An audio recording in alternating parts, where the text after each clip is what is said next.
Кыргызстанда жыл сайын 114 миллион тоннадан ашык өндүрүш калдыктары, анын ичинде тоо таштандылары жана 1 миллион тоннадан ашык тиричилик таштандылары пайда болот. Ушул тапта Кыргызстандын таштанды полигондорунда 16,5 миллион тоннага жакын керектөө калдыктар топтолгон.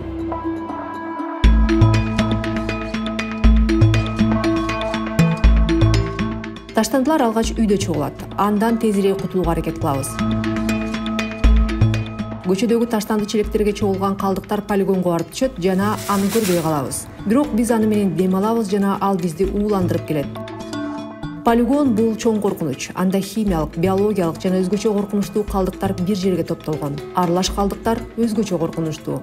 На сегодняшний день мы утилизируем порядка. Бүгүнкү күндө биз таштандылардын 80%-ын кайра иштетебиз. Азыр батарейкаларды кабыл ала баштадык. Пластик жана айнек таштандылар 100% кайра иштетилет. Май калдыктарын алган бир нече пункттар бар. Жыгач устакана бар. Ал жерде жыгач тактайларды жасап май менен иштешет. Карапа жасоочу цех да бар. Тандыр мештерин жасап чопону майлашат. Нарындадагы бир ишкана майды кабыл алат. Андан биогаз жасашат. Мен 10 жылдан бери тамак аш калдыктарын ыргытпайм. Ата-энемдин дачасында өзүбүз компост бар. Компост, который мы сами сделали. Сумсарбек ресторатор. Бишкекте 2 чакан тай рестораны бар. Бул ресторандарда таштандырдын 80% кайра иштетилет. Сумсарбек бардык эле коомдук табактануу ишканалары таштандыларды кайра иштетүүнүн бул ыкмасын колдонулат деп ишенет. Это не сложно. Это можно сделать. Муну жасоо кыйын эмес. Бул жерде биз дөңгөлөктү кайра ойлоп тапкан жокпуз. Бул аң сезимдүүлүк жөнүндө. Анын үстүнө кара түтүн жутуп жаткан бишкектиктер элден биринчи болуп сарамжалдуулукка өтүп, аны жайылтышы керек. Биз мындан ары жаратылыштын жана планетанын жыргалчылыгын эсеби жок пайдалана албайбыз. Бир нерсе бере турган мезгил келди жана бул ар бирибиз жасай ала турган жумуштун эң азы. Дени сак коом ар бир адамдан башталат. Здоровое общество начинается с самого человека.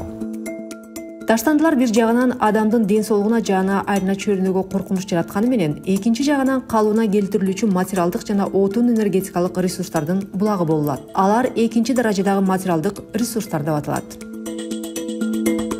То из грязной пленки, которой 80% от всех пластиков. Бардык пластиктин 80%-ын түзгөн гир пластиктен эч нерсе жасоого болбойт. Бирок андан полимерлерди чыгарса болот. Бул сырьёдон болсо чакан курулуш архитектуралары жасалат. Мисалы, коомдук жай, парктагы отургучтар. Гир пластиктен алынган полимерден жасалган отургучту боеп койсо, аны жыгач отургучтан эч ким айырмалай албайт. Бирок ал жыгачка караганда бышык болуп, 300 жыл кызмат кылат. Скамейку, сделанную из полимера песчаных изделий, от деревянной.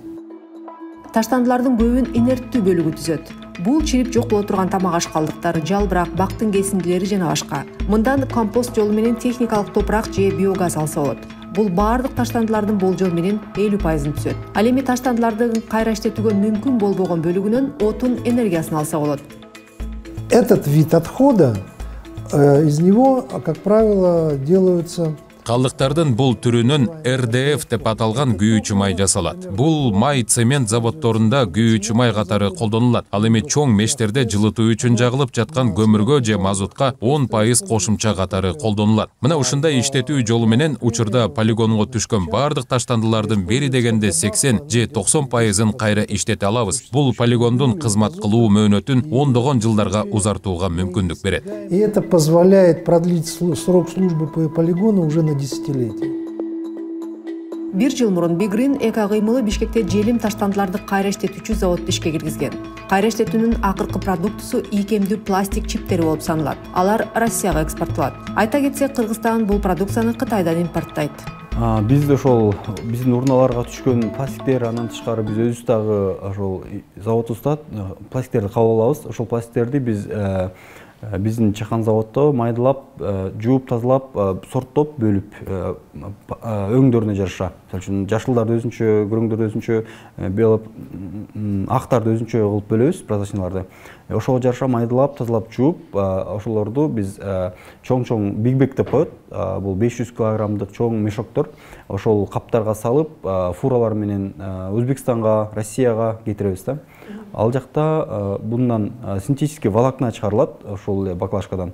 Синтетический волокна бул кыргызча айтканда жүн деп, ошонун синтетикасы да. ушул синтетический волокнадан биз кийип жүргөн ушул курткалар, кийимдер чыгарылат, жууркандарга салынып аткан көп нерселер чыгарылат да. Ошолордун жалпы объему 500 тонна минималдуу, орточо эсеп менен 500 тонна айына чыгарат да. Бул биздин мобилдик тиркеме. Ошо бул жакта Кыргызстан боюнча бүт пункты приема жана заводдор көрсөтүлөт. Мисалы Бишкекти алсак, бул жакта пластик, макулатура, айнек жана башка пункты приемалары көрсөтүлгөн. Андан тышкары тиркеме 3 тилде которулган: орусча, кыргызча жана англисче.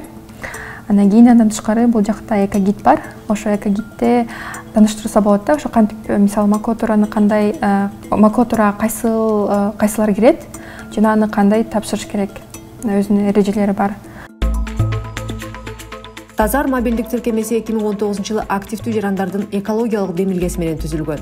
Негизги максаты жарандарды таштандыларды сорттоого жана кайра иштетүүгө үйрөтүү.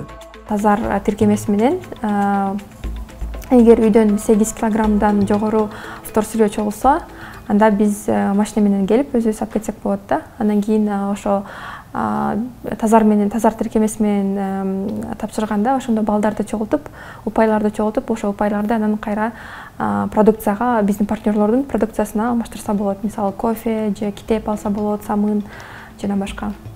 Мындан 10 жыл мурун Бишкек шаарынын мэриясы Европа кайра куруу жана өнүктүрүү банкы менен таштандыларды башкаруу системасын реформалоого жана түзүүгө 22 миллион еврого жакын каражат бөлүү боюнча келишимге кол койгон. Бул акчага Бишкек шаарындагы азыркы таштанды полигонду рекультивация иштери жарым-жартылай башталган. Бирок аны жаап коюу менен маселе чечилбейт. Андыктан полигонду рекультивация кылуу менен катар таштандыларды кайра иштетүүчү инфраструктураны түзүү зарыл. Азыр бул жеке сектордун күчү менен чечилип келет. Где-то больше 200 переработчиков. Азыр бизде 200дөн ашык таштандыларды кайра иштетүүчү ишканалар бар.